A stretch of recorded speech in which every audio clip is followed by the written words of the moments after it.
Hi all welcome to football arena. Super താരം Cristiano Ronaldo ഈയിടെയായിരുന്നു Al നസറുമായുള്ള തൻ്റെ കോൺട്രാക്റ്റ് പുതുക്കിയത്. 2 വർഷത്തേക്ക് കൂടി ക്ലബിനകത്ത് തുടരാൻ അദ്ദേഹം തീരുമാനിക്കുകയായിരുന്നു. വലിയ ഒരു സാലറിയാണ് ക്രിസ്ത്യാനോ റൊണാൾഡോക്ക് ലഭിച്ചുകൊണ്ടിരിക്കുന്നത്.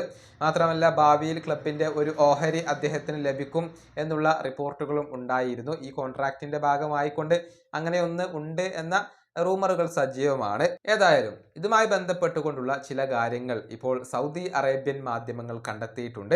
അത് നമുക്കൊന്ന് പരിശോധിക്കാം. അതായത് കോൺട്രാക്റ്റ് പുതുക്കിയതോടുകൂടി ക്ലബിനകത്തെ റൊണാൾഡോയുടെ പവർ വർദ്ധിച്ചു എന്ന കാര്യം ചില സൗദി അറേബ്യൻ മാധ്യമങ്ങൾ റിപ്പോർട്ട് ചെയ്തിട്ടുണ്ട്. അതായത് ക്രിസ്ത്യാനോ റൊണാൾഡോക്ക് ഇപ്പോൾ ക്ലബിനകത്ത് കൂടുതൽ അധികാരങ്ങൾ കൈവന്നിട്ടുണ്ട്. അൽ നസറിന്റെ കായികപരമായ തീരുമാനങ്ങൾ എടുക്കുന്ന ഒഫീഷ്യൽസിന്റെ റോൾ ഇപ്പോൾ റൊണാൾഡോയാണ് വഹിക്കുന്നത്. പ്രത്യേകിച്ച് വിദേശ താരങ്ങളുടെ കാര്യത്തിൽ ക്രിസ്ത്യാനോ റൊണാൾഡോക്ക് ഇപ്പോൾ വലിയ റോളുണ്ട്. ഈയിടെ ക്രിസ്ത്യാനോ റൊണാൾഡോ സ്വന്തമായിട്ട് ഒരുപാട് തീരുമാനങ്ങൾ ക്ലബിനകത്ത് കൈക്കൊണ്ടു എന്നാണ് അറിയാൻ കഴിയുന്നത്. പുറത്തു നിന്നുള്ള ഇടപെടലുകൾ ഇല്ലാതെ സ്വതന്ത്രമായി തീരുമാനങ്ങൾ എടുക്കാനും അതുപോലെ തന്നെ നീക്കങ്ങൾ നടത്താനുമുള്ള ഒരു അധികാരം ഇപ്പോൾ ക്രിസ്ത്യാനോ റൊണാൾഡോക്ക് കൈവന്നിട്ടുണ്ട് എന്നാണ് റിപ്പോർട്ടുകൾ ചൂണ്ടിക്കാണിക്കുന്നത്.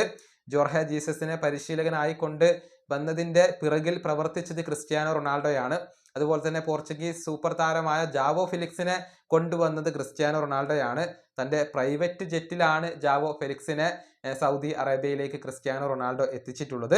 ഇതൊക്കെ ക്രിസ്ത്യാനോ റൊണാൾഡോയുടെ ഒരു അധികാരത്തെ കാണിക്കുന്ന ഒന്ന് തന്നെയാണ്. ഏതായാലും അൽ നസർ എന്ന ക്ലബിൽ ഇപ്പോൾ ക്രിസ്ത്യാനോ റൊണാൾഡോക്ക് കൂടുതൽ പവർ കൈവന്നു എന്ന് തന്നെയാണ് അറിയാൻ കഴിയുന്നത്. ഈ വീഡിയോയുടെ അവസാനിപ്പിക്കുന്നു. അടുത്തൊരു വീണ്ടും കാണാം.